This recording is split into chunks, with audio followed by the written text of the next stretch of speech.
അതാ കാൽദോ എന്താ ഇവിടെ ഒഴിഞ്ഞിരിക്കണോ? ഒന്നുമില്ല, വെറുതെ അങ്ങനെ ഇരിക്കണേ.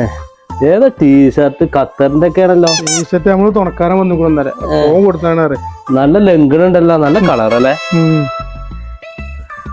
എന്താ ഓന അന്തം പൊട്ട് പൈസ ഇങ്ങനെ നോക്കി എന്താ സംഭവം ഒന്നും എനിക്കറിയില്ല.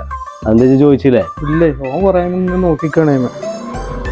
അല്ല ചെങ്ങായി, കൊറേ നേരമല്ല തിരിച്ചും മറിച്ചും ഇങ്ങനെ നോക്കണം. ആദ്യമായിട്ട് കാണാൻ 20 റുപ്യ നല്ല കാലത്തെ. ഞാനിപ്പോ ഇങ്ങനെ ആലോചിച്ചത് അങ്ങോട്ട് കൂടി നോക്കിട്ടേ, ഈ ഒരു 20 റുപ്യോട്ടെ ഒരു കൊല്ലം കഴിയാൻ പറ്റിയ സാധനം എന്താന്ന് ഇങ്ങനെ ആലോചിച്ചു. എന്തേലും ഉണ്ടോ? എന്തേലും ഉണ്ടോ ചോദിച്ചാല് ആ 20 മേടിച്ചാ അതുകൊണ്ടൊരു പണിയുണ്ട്. ഇതുകൊണ്ടേ നാളെ ഞാൻ വരുമ്പേ ഒരു കലണ്ടർ വേണം. അതാവുമ്പോ കൊല്ലം മാറി എളുപ്പമുണ്ട്. ഒരു പണിയും തോറല്ലാതെ ഓരോരുത്തരും ഇങ്ങനെ ഇരിക്കണുണ്ട് ഞാൻ.